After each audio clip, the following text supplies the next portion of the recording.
Hello, my name is Julie, and I read 12 books in April, so let's talk about them. As always, I had some weird books that I read this month that it feels strange that those are the books that I read, and it's because I had a vlog that I did this month in which I was reading books that I owned that I know nothing about. If you would like to check out that video, you can watch it here. I had a lot of fun with it. I picked the books that I thought I knew the least about and had my partner Austin randomly give me the book and I had to give him the synopsis. And so I feel like that kind of dominated like the feeling of what I was reading this month. I feel like a lot of the other stuff that I picked out this month was like just randomly pulling stuff off of my shelf. Let's just get into the stats because I have nothing else to say. As I said, I read 12 books for a total of 4,554 pages, which is on the high side for me for sure. And I had 0 books that I'm giving a full 5-star, but I have several that will end up in like my genre favorites of the year. The average book was 379 pages, and I read around 151 pages per day. I read 5 books from my collection. I added 6 books to my collection. It is not my fault. It was independent bookstore day, and also I got a couple of early birthday presents. And I actually unhauled 1 book from my TBR, which is not the book that you saw me unhaul. I actually don't count books as unhauled until they fully leave my house. The book that I unhauled in the video that I did this month where I had a bracket choose what my unhaul was going to be, and it's still in my house, so that's not worth counting, but I actually did choose to unhaul 1 more book from that bracket, and I haven't told you what yet. So my annual net TBR shelf is -10, which is the same that it was last month, so I actually didn't make any progress. As for star ratings, every single thing that I read this month, I gave in the realm of a 3 or 4 star. Some of them are high 4 stars that I would really recommend. As for genres, my number 1 was fantasy, followed by general fiction, and then mystery, thriller, horror, with 1 historical fiction, 1 classic, and 1 nonfiction. For series, I had 2 sequels, 1 conclusion, and the rest were standalones. For mediums, 1/3 of my books exactly were on audiobook, as usual, and I did read 1 ebook, which is unusual. And then I had exactly 50% authors that were new to me or that I had read from before. So the first book that I read this month was Disability Visibility, First-Person Stories from the 21st Century, edited by Alice Wong and written by a ton of different authors. This is a book form of the Disability Visibility Project, which was created by Alice Wong. She recently passed away. I think she passed away 2 years ago. This is a project of bringing together everyday experiences of disabled people in a large archive, and this book is selected portions of that. This is a very good collection, and I think calling it stories feels more appropriate than calling it essays, because it didn't necessarily feel like an essay. It's not a person who sat down with like, here is my thesis, right? It feels more like you are hearing just stories about their life. I thought the collection was very well edited. Nothing really felt out of place. Everything felt like it was given the right amount of time between all the different stories or articles in here, and they come from a wide variety of things. A lot of these are stories that were written for this specifically, but there is a eulogy included in here. There is a TED Talk included in here. There is an episode of the Disability Visibility podcast that is put in here, which was really interesting. Instead of including the audio of the podcast, they had the narrator read the podcast transcript, which was I have never had that happen. That was so weird. Every single one of these stories is doing something different. There's some that stood out to me, like a clothing line that specifically has trans and disabled people in mind, because a lot of times clothing designed for one of those groups does not include crossover for the other. And I thought it was really interesting. That was kind of like a call to action on the part of that designer. There was one that was talking about how incontinence is something that more people need to talk about. It is something that a lot of people go through when they are older, but it is a part of disability that people can experience that at any age. The one that was talking about Nanette, the Hannah Gadsby special, I believe, and talking about how somebody's disability or mental health issues with being the thing that makes them their art, but really what it does is it makes it harder for you to do the things that you want to do. Overall, very, very solid collection that I would absolutely recommend. Then the next 3 books were all books on my physical collection that I didn't know anything about. I read them for that vlog, so you've heard my full thoughts if you watched that vlog, so I'm just going to go through them pretty quickly. The first of these was The Library at Mount Char by Scott Hawkins. This is a fantasy horror book that is about 2 different characters. There's Carolyn, who when she was a child, her parents were killed, and then she was taken by this man who is some sort of godlike being. He has unlimited power, and he has taken all of these children and each given them some sort of power that they are going to have. And Carolyn, she works toward being able to understand all languages, and her father has gone missing. She ends up approaching this man named Steve and saying, hey, for a bunch of money, will you break into this guy's house for me? He decides to go along with it because even though he is a reformed burglar, he needs that money. I think this book had an interesting premise, and what ended up happening is that the author decides to not tell you pretty much anything interesting, in my opinion, until the very end of the book. I think it's focusing way too hard on the action and high intensity moments instead of actually trying to build out a world until the last bit. I would say the ending of this book is fantastic, and the rest of this book was, even though it's objectively exciting, I just didn't care. I could really tell that this is a person who is big on ideas rather than developing the characters. I really wish that this would have been told almost entirely from Carolyn's perspective instead of focusing on Steve for so long, who has no idea what's going on and therefore holds back interest from the reader. I think that this concept could have been done so much better in another author's hands. So I ended up giving this book a flat 3-star. I probably would have given it in the 2-star range had it not been for that really great ending. Then I read Far from the Madding Crowd by Thomas Hardy. This is a classic from the 1870s that is about Bathsheba. She is a woman who does not come from a lot of money.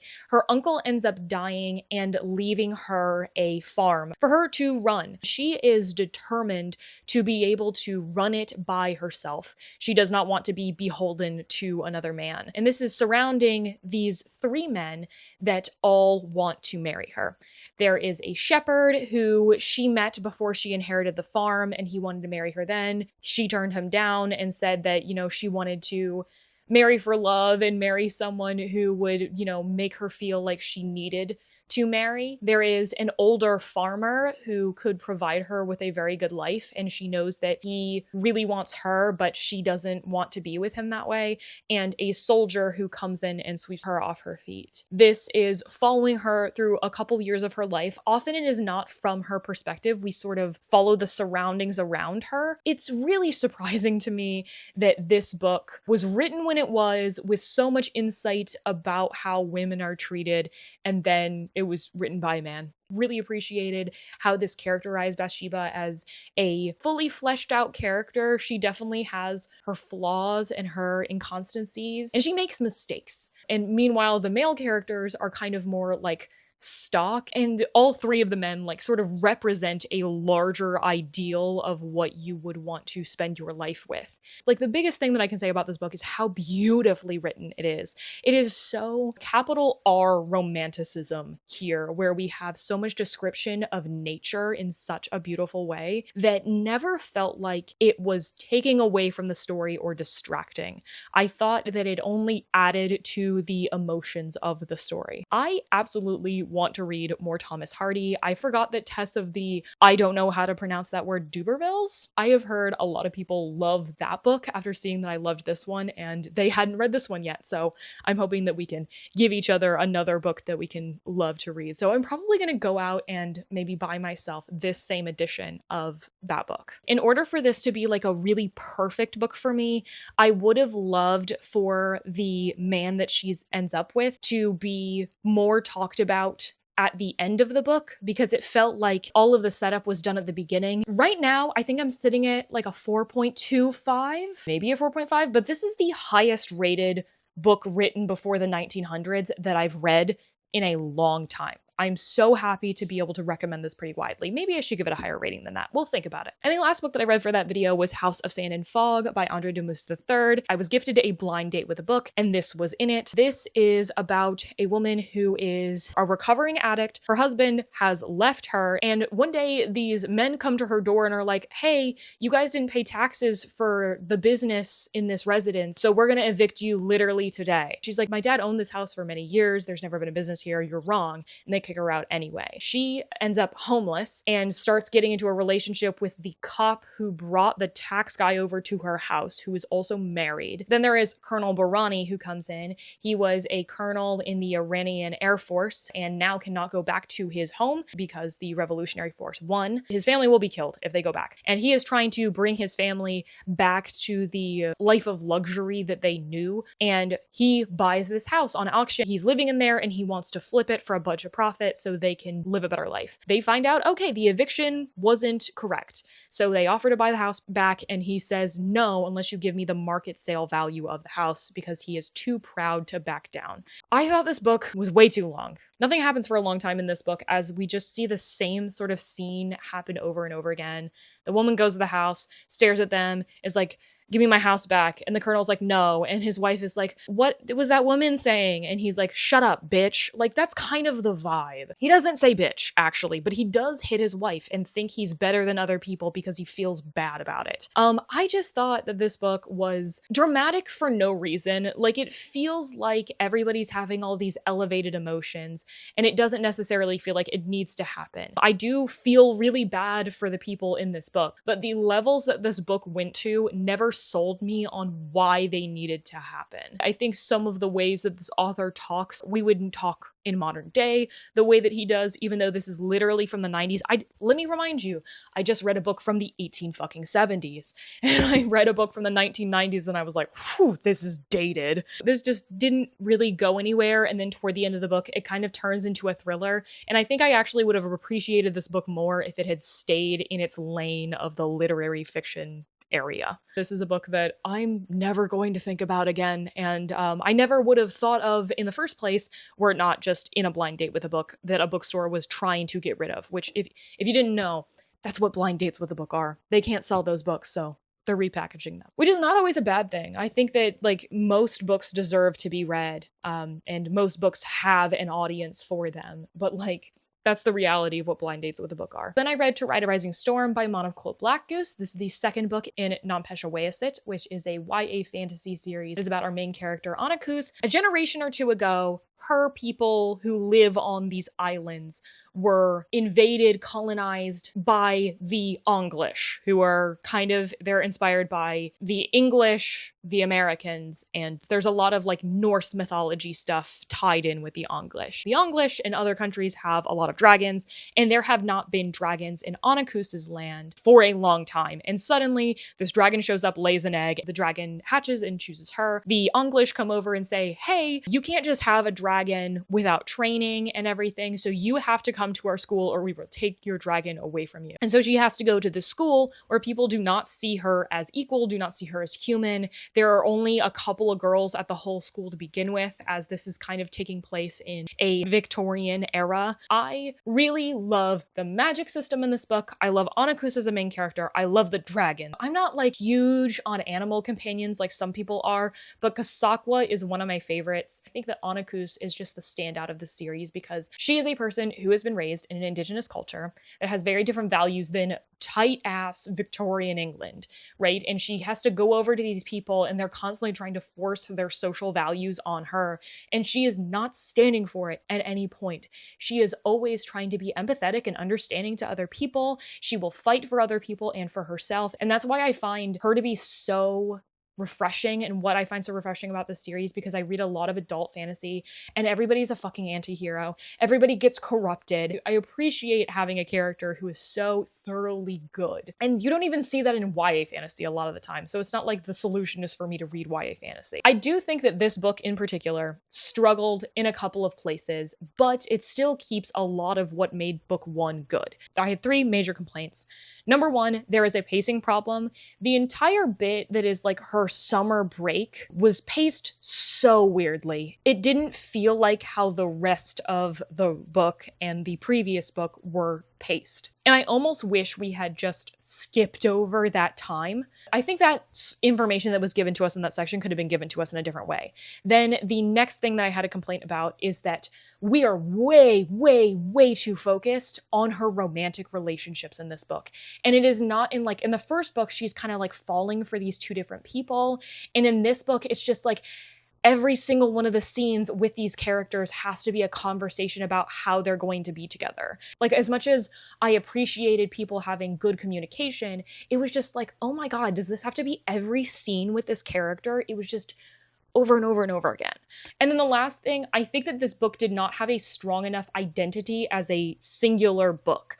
I think it is riding on the coattails of book one enough that it did not have like a strong, what is the plot of this book specifically? One thing that I did really like about this book that was unique to it, the secret society that she is joining. It's like a club at school that's supposed to be like fighting for the little guy, but everybody at her school is the son of rich white people. The bumpy road of her joining that and her pointing out all of the things about them, that was great. I think Marta continues to be a really interesting character, as she's someone who like cares about Anakus, but she is really ingrained in this society and does so much to harm Anakus. She's actively trying to be better, and so she has this balance of doing something right, doing something wrong, that I think makes her a really interesting character. Anyway, I enjoyed this one, not as much as book one, so I think I'm giving this a flat 4. Speaking of sequels I did not like as much as book one, we have The Tyranny of Faith by Richard Swan.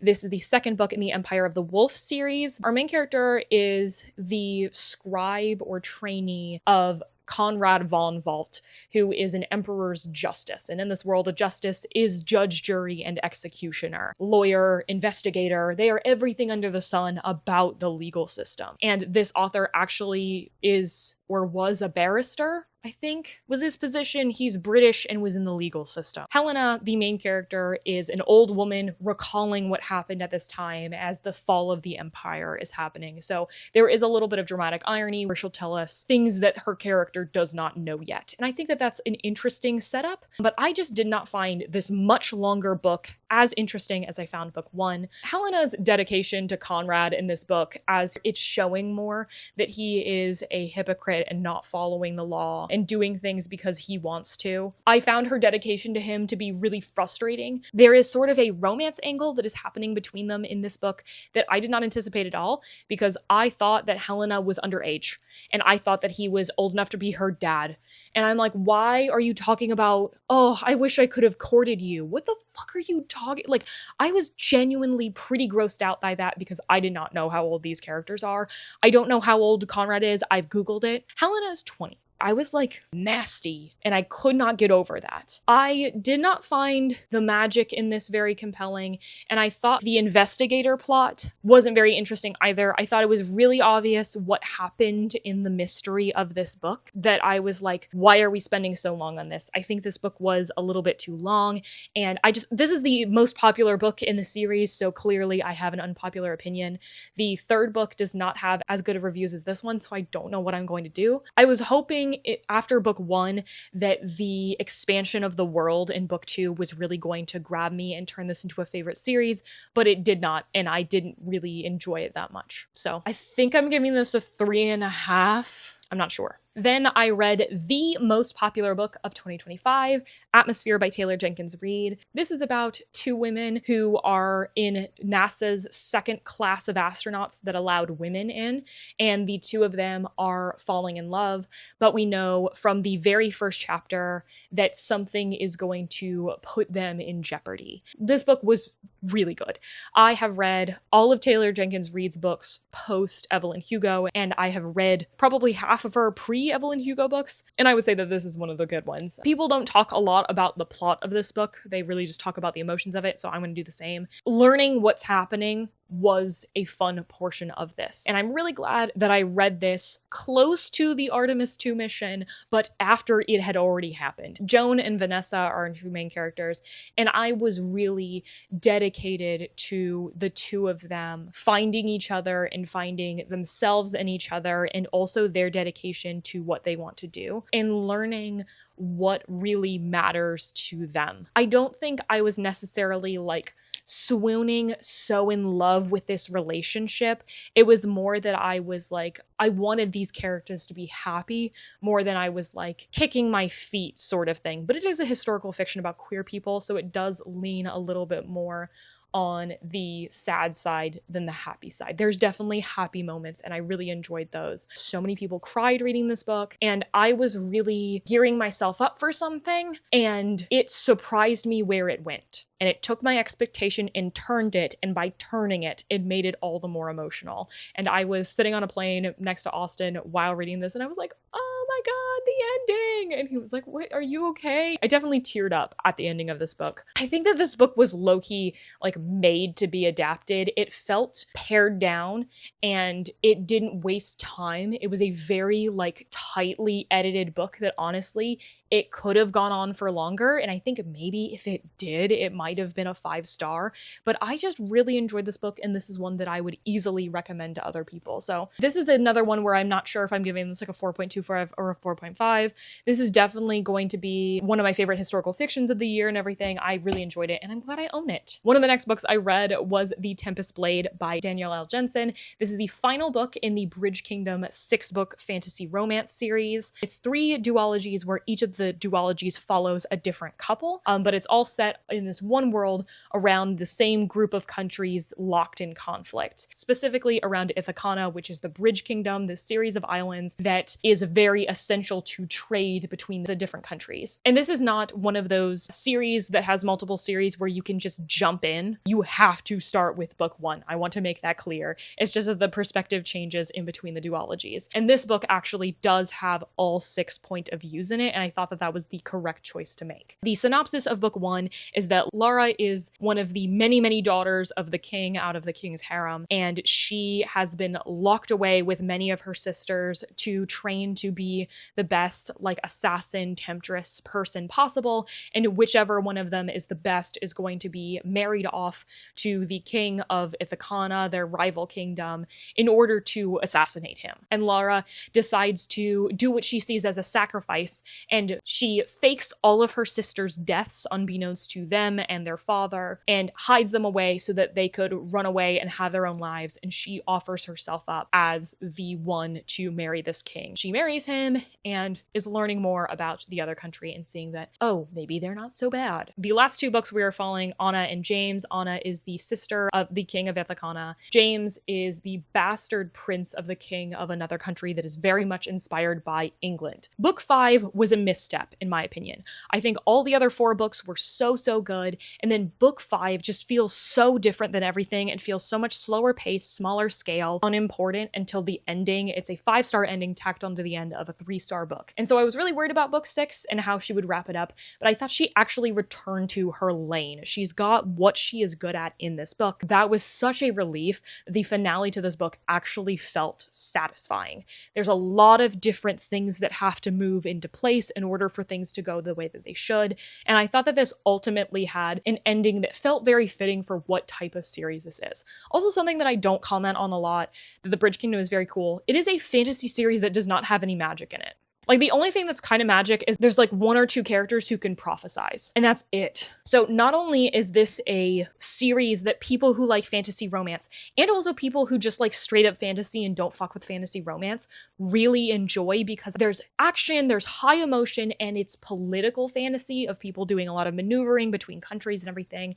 It's really interesting to those type of people as well. But I also think it's a good intro to fantasy, because if you're scared of a magic system, you don't have to be scared in this one, because there isn't one. It is just that it is not set on Earth. It is the lowest fantasy a high fantasy can be. This book had like a creative spicy scene. I was like, wow, I've never read a spicy scene that has that in it. That's creative. I do think because book 5 is a little bit of a misstep that I was not as invested in Anna and James in this book as the other books are, and that's what it would have taken this book from like a 4.5 to a 5-star. But I was really rooting for them to get what they wanted and what they needed to do, and I wanted them to collaborate. So I was neutrally positive on their relationship rather than really, really not caring in book 5. So I think she really turned this around. I'd be shocked if number 5 isn't like the least popular book in the series, and if Anna and James aren't the least popular couple in the series, but I thought this ultimately did wrap up the series well, and I'm happy to say that I have another series that is well worth the read from beginning to end.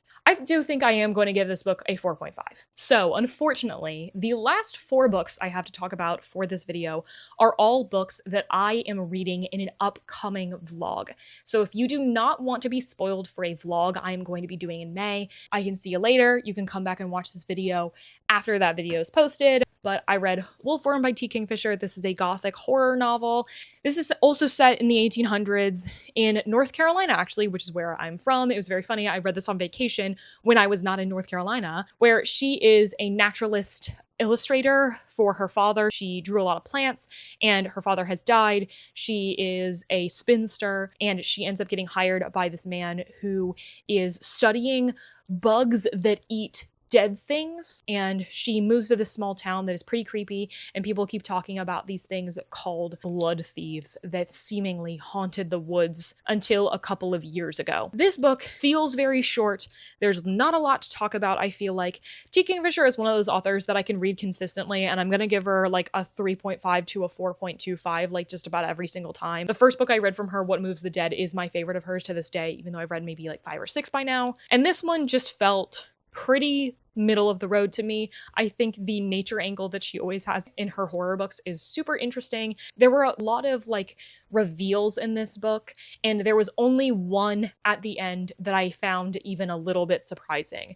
Like everything in this book played out exactly the way a gothic horror plays out, and I think I am pretty tired of the very typical Rebecca E. feeling plot because I've read it a million times. I think that the descriptions of painting and the bugs and the creative way in which the bugs are part of the horror in this book is the standout portion, but I don't think like the characters or the journey that they go on is very interesting. It's more like a vessel to get you to this moment where we find out what is going on. I honestly don't have a lot to say about this book. I would say that it is creative, but not something that I'm going to be thinking about for a long time. So I would put this in the middle or lower half of what I've read from T. Kingfisher so far. It's pretty good. If you're looking for something specific, I would point you to this, but this is not the first T. Kingfisher I would point someone to. I think I'm going to give this a 3.75.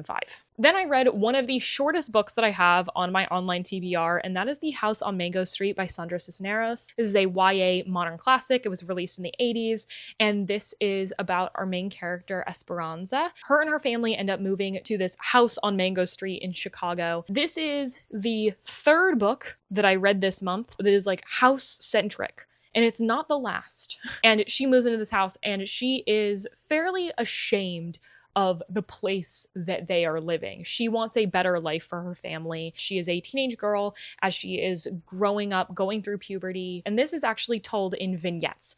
Every single chapter is very, very short. So many of the chapters are literally just like that. That's what the chapters look like a lot of the times. There are several that are maybe like 5 pages long, but it is absolutely tiny, and it is just seeing vignettes of this neighborhood. It's not just our main character. It's all of these stories following all of the different people who live around her, and it definitely feels like how you recall your tumultuous years growing up. Even though we don't always follow her life, there is definitely a sense of her getting older and her maturing, and also finding out like what things about the world are unfair. I read this in one sitting. I think this is a really excellent example of what you can do with very little in fiction.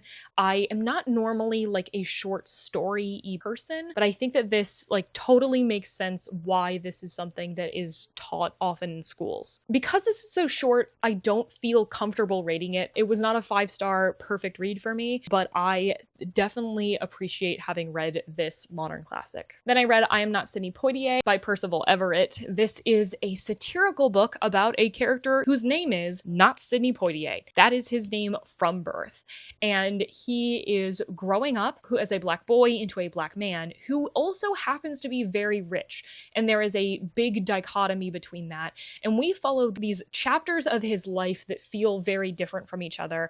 And it's because, what I did not know going in, a lot of these sections are specifically pulling from the plot of Sidney Poitier movies and twisting them.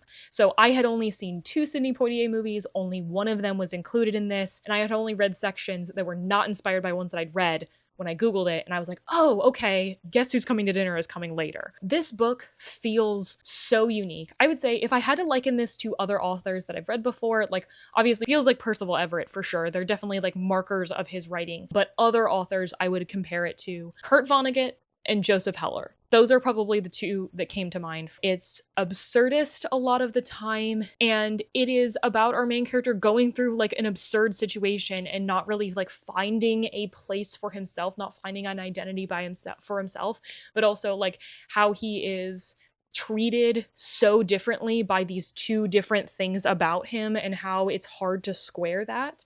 And I just want to chew on this book for longer because I think there's so much more to think about. I think that Not Sidney is an interesting character, and I think the development of him over the course of the book was something that like I wish I had read this in a class. So I'm definitely going to be like doing more reading about this book and what the author has said about this book because I want to absorb everything I can out of it. And honestly, this is pushing me to watch more Sidney Poitier movies. So I actually would not recommend this book without people having that knowledge. I think the best way to read this book is if you have watched at least several of these movies. I don't think this book is going to be as effective if you hadn't. At least do research on the original movies before reading the book so you can get the full effect out of it. I missed part of that, but not all of it. So I enjoyed this one. I would say I enjoyed this more than I did Erasure, but obviously not as much as I did Jane's. That was one of my favorite books of last year. So I'm holding off on a rating for this one this very second. And the last book that I read this month was Best Offer Wins, which I'm actually missing the live show of it right now because I am filming this video. So I'm trying to get this over with. 1 hour later. Okay, I finished filming like 30 minutes ago, and I just went to watch Kayla's live show of Best Offer Wins, and I actually want to just like scrap what I said and re-talk about Best Offer Wins because I was just trying to get through it as quickly as possible to get to the live show, and they actually brought up a bunch of stuff that like I hadn't thought of. I think I was reading this book a little bit too casually to give it all the credit that it does deserve because I think it's better than I enjoyed it. Does that make sense? Main character is Margot, and her husband have sold their small house and are now living in a 1-bedroom apartment in the interim because they were wanting to get a full-size house in the neighborhood that they wanted and have a baby. And they've been stuck in there for 18 months and haven't been able to move on. Margot has been pushed to the breaking point of how stressful it has been to try to get a house. And she feels like if she does not get this house, she will not have the life she wants. This book is definitely one of those ones where the character is like, it's an unhinged woman book for sure, where she is crossing the line. She finds a house that is going to be put up for sale in a couple of weeks, and she wants to be the only one who they sell it to, so she decides to stalk that family, and that's sort of the beginning of this book, and it does end up moving on from there in a way that I didn't necessarily anticipate from this book. And I do think that this book did a good job not being the typical thriller plotline, but there was a section of this book that ended up being too typical for me. I think the middle part of this book is the weakest part of it, as it just falls into the same sort of tired things that a thriller does. But like the beginning of it, starting off from a pretty wild place of we're starting out with stalking, and then the ending of this book I think was actually pretty stellar. There was 1 or 2 things that I had to suspend my disbelief about, but I think that the way that the author revealed the ending was really good. The thing that the live show pointed out to me is how much this is a metaphor for how much mental load women take on for the lives that the family lives, and how men are often flippant about like, oh, well, everything will work out, but they don't actually put the work in, and how women often have to take those things on, especially in modern day when they're expected to be able to do it all. It is partially that so much has been put on her, but it's also that she is only focused on wanting these really material things. She is someone who is a little bit sociopathic. She does not have empathy for other people. She is a master manipulator. She will do whatever she can to get what she wants and for people to perceive her in a certain way. She is a fantastic liar and will just do whatever. And I think that that is a compelling thing to read about. I do just think that not every portion of this book was as interesting as other parts of it. I honestly think that this book should have a higher rating than it does. I don't know that I'm going to go to a 4-star. I think this is a 3.75 for me, but like maybe this is one that could grow on me. And I could see this like being turned into a movie that does well, or like a TV show or something. I think there's some things that I had to suspend my disbelief about, but I think that the subject that this is about was good. I think that there could have been another layer of talking about, you know, class a little bit more than this book ended up doing. But I still think that this was like a really easy to get through read that like if you want to interact with it on like a casual beach read, you can, or if you want to read more deep into it, like there's more to it than just what's on the surface. I think that this was a good thriller. I did sample the audiobook, and the audiobook was really good, and I wish I would have been able to listen to it that way, but I didn't feel like paying for a book that I didn't have to pay for. So if you are an audiobook listener and is available to you, I absolutely would recommend that one. So I think I've talked myself up towards like a 3.75. I think I could think about this book more and maybe go higher or lower or whatever, but overall well constructed. And this is an author who, like, if she has another book that does well, that people who like this book like it even more, I probably would go for it. So those are all the books that I read in April. Please let me know if you read any of these, what you thought, and let me know what you ended up reading in April and if you have any recommendations for me. So if you'd like to find me anywhere, you can check out the links in the description. Please make sure to check out my readathon that I am planning on hosting at the end of May. It is inspired by the show Game Changer, one of my favorite TV shows ever. It's absolutely a blast. You actually don't have to have watched the show to participate in the readathon if you don't want to, but it'll be a little bit more fun if you do. And also, if you'd like to see more of my videos, you can hit subscribe. I'd love to have you around, and as always, I'll see you in the next one.